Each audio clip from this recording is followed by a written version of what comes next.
Good morning, everybody, and welcome. Welcome to the morning routine. It's Monday morning, May the 7th, 2018, episode number 341.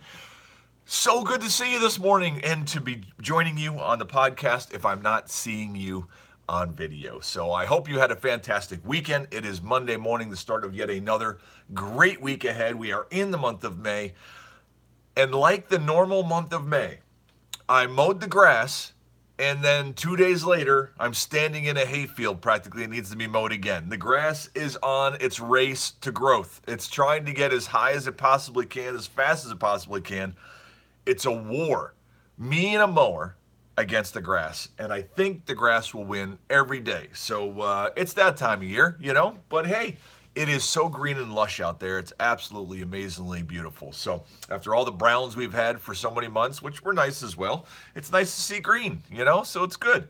But had a productive weekend over here. Got a lot of stuff done outside, did some tree work and some yard work and some resting time. So I hope you guys as well had a great weekend. I hope you got some things done that you wanted to do, and now you're refreshed and recharged to start a good work week and be productive in that way as well. So, interesting thing I heard the other day, or I read the other day, I should say. So, we have drive-throughs, right? We go to Taco Bell or Burger King or all these drive-through restaurants, right? How old do you think the concept of takeout, not drive-through, but takeout restaurants, so Chinese takeout, Italian takeout, whatever. How old do you think the idea of a takeout restaurant dates back? I don't know the answer to that question, but I do know this, that scientists have found evidence of takeout restaurants in the remains of Pompeii. Pompeii had takeout restaurants. That's how old the concept is. So it's very cool. Carrie, I miss you and Ron as well. I haven't seen you in a while, so if I knew you were around yesterday, I would have made a point of seeing you. But yes, so takeout restaurants date way back, and very cool. So you just wonder, who's the first person that whoever's like, yeah, listen, just call ahead. But back then you couldn't even call ahead. That's the whole thing that's crazy. So you had to go to the restaurant, order your food, and then wait for it to be done, and then carry it home, right, in Pompeii, because there's no phones back then, right? That's kind of counterintuitive. Like, you're already there, you might as well sit down and eat it. It's a little different when you can call and just grab and go. Anyways, I don't know, that's my thought.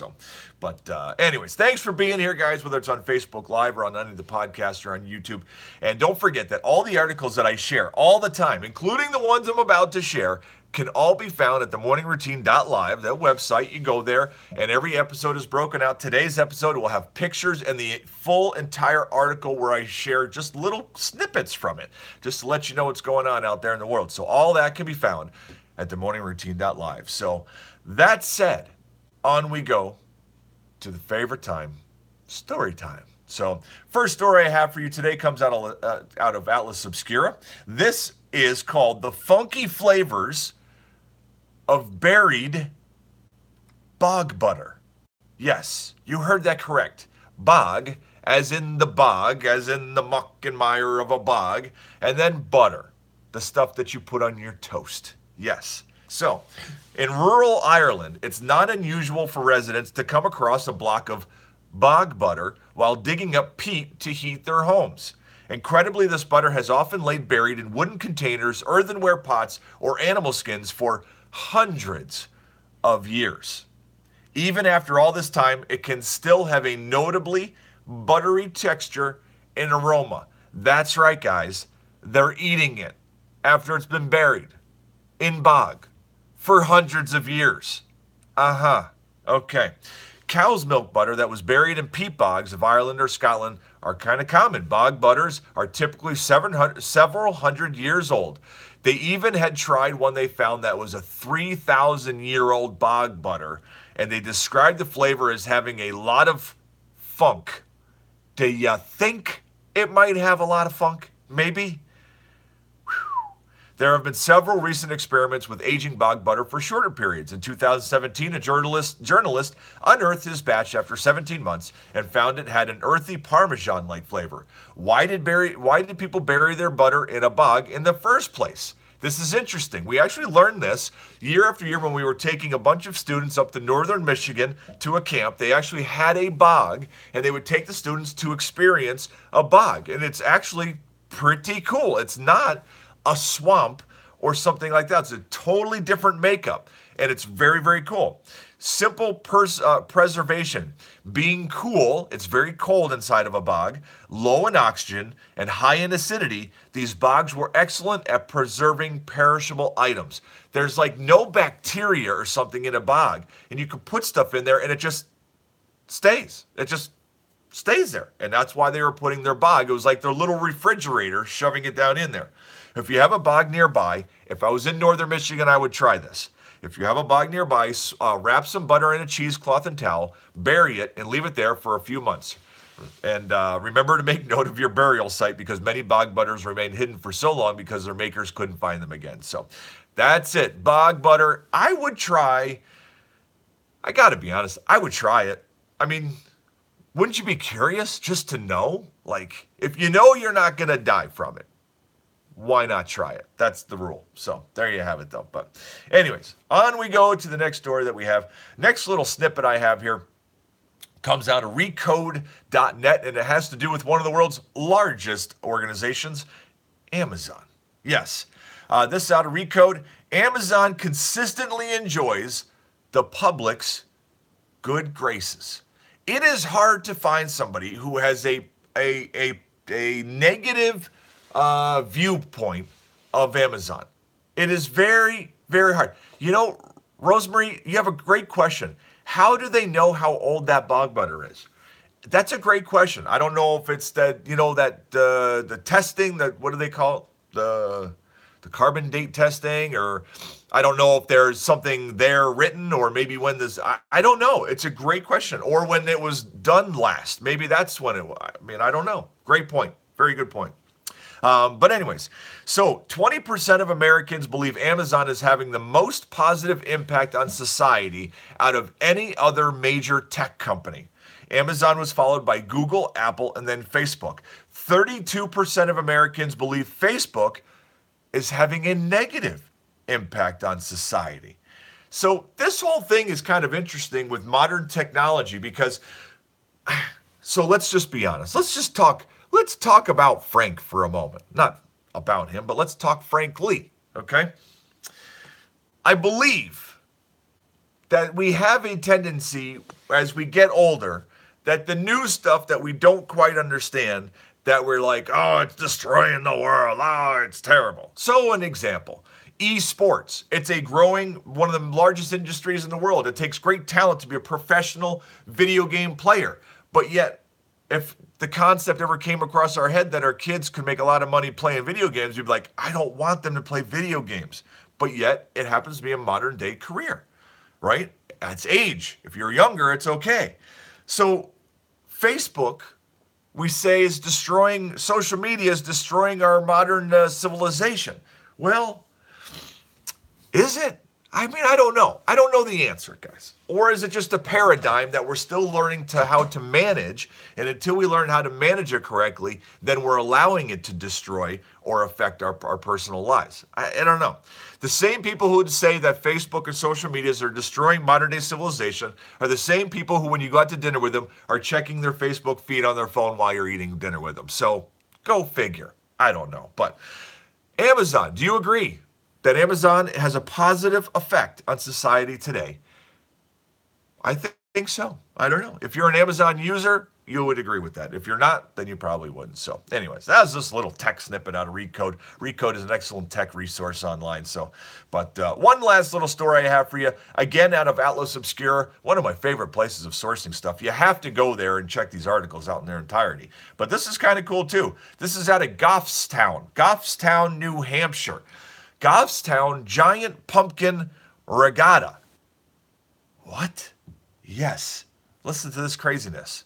Every October, the people of Goffstown, New Hampshire come prepared with the biggest pumpkins they were able to grow. The gigantic gourds, which weigh upwards of 1,000 pounds, are the crown jewels of the town's fall festivities. But their size isn't what's most impressive. It's what locals do with the supersized squash. Good morning, Papa San. How you doing? Once these prize pumpkins are weighed, they get sliced, scooped, and transformed into boats. Brave racers climb aboard these unlikely vessels and get ready to race down the river as part of the annual Giant Pumpkin Regatta. The regatta is part of an entire weekend festival in New Hampshire. Something just sounds fun about climbing inside of a pumpkin and sailing that down a river. I mean, that's just amazingly awesome. Who wouldn't want to try that? But I don't know. So very cool, little obscure stuff. So on we go, guys, this morning to some Google Trends. The top 10 most searched things yesterday on Google. Number 1, Barcelona versus Real Madrid. That's soccer. Number 2, Bruins. That's the hockey team. They lost last night. They're out of the deal. Number 3, El Clasico. Classico or Classico? I don't know. Either way, it's a soccer thing. Number 4, WWE Backlash. Wrestling. Number 5, Rockets versus Jazz. Basketball. Number 6, Bon Jovi. Bon Jovi is ranking. Yes, because he had a concert. Number 7, Nashville Predators. That's hockey. Number 8, Yadier Molina. That's baseball. Number 9, Meek Mill. That's basketball. Number 10, Met Gala 2018. Man, this morning's trends is dominated by sports. Bon Jovi and Met Gala 2018 are the only two that are not sports related. Go figure. So craziness. On we go to some trending news. Let's see if there's anything worthwhile here. Top of the list, Southwest Airlines. A pickup truck crashed into a plane at BWI. A pickup truck crashed into a Southwest Airlines plane that was pulling into the gate at BWI Marshall early Monday morning. If you're driving a pickup truck, how do you not see the plane in front of you and run into it? That's all I want to know. How does it even happen? Man, that's crazy. So anyways, on we go. Next, Vladimir Putin. Putin set for 4th term as president. Kentucky Derby was this weekend, guys. Very exciting race. I don't know if you watched it. Zach and I did. It was very exciting, very muddy. They had 3 inches of rain on Saturday, and it was a swamp race, man. You should have saw that. It was amazing. And this article, Texas woman wins $1.2 million on an $18 bet at the Kentucky Derby. That is fantastic. Kudos to her. So, but that's one of those things I'd love to go to is the Kentucky Derby some year. That would just be a blast to experience. So, John McCain wants Mike Pence to attend his funeral instead of Donald Trump. Whatever. Kilauea. Hawaii volcano destroyed 21 homes, spews lava 200 feet in the air, man. They've got this big volcano action going over in Hawaii. You got to watch out for that. So, what else? That's like it. There's nothing really else here. Oh, here's something. UK weather. The roast from Russia, they have it coined, makes British bank holiday hotter than Hawaii. It's 84 degrees over in the UK from the roast from Russia. That's what they're calling the heat wave that came their direction. That's kind of cool. So, but anyways, on we go, guys, to a passage of wisdom. Let's slow it down just a hair and check things out. This morning's passage of wisdom comes out of Lamentations. I don't know if we have ever shared a passage of wisdom from Lamentations, have we? It's not one of my most, I don't know. It's just not the book that I go to, but here we are. Lamentations chapter 3, verses 22 and 23. Because of the Lord's great love, we are not consumed, for his compassions never fail. They are new every morning. Great is your faithfulness. What a great passage that is, if you think about it. Because of the Lord's great love, we are not consumed. Speaking about the trials and tribulations and tough things that we go through day to day in our lives, we've had some really hard stuff happen to each and every one of us, and then we've got a lot of nuisance things that just add on top of that, and then things on our mind, and then this thing goes wrong, and you know what I'm talking about. We all have been there, right? But because of the Lord's great love, we are not consumed by all these things that don't go the way that we had hoped them to be.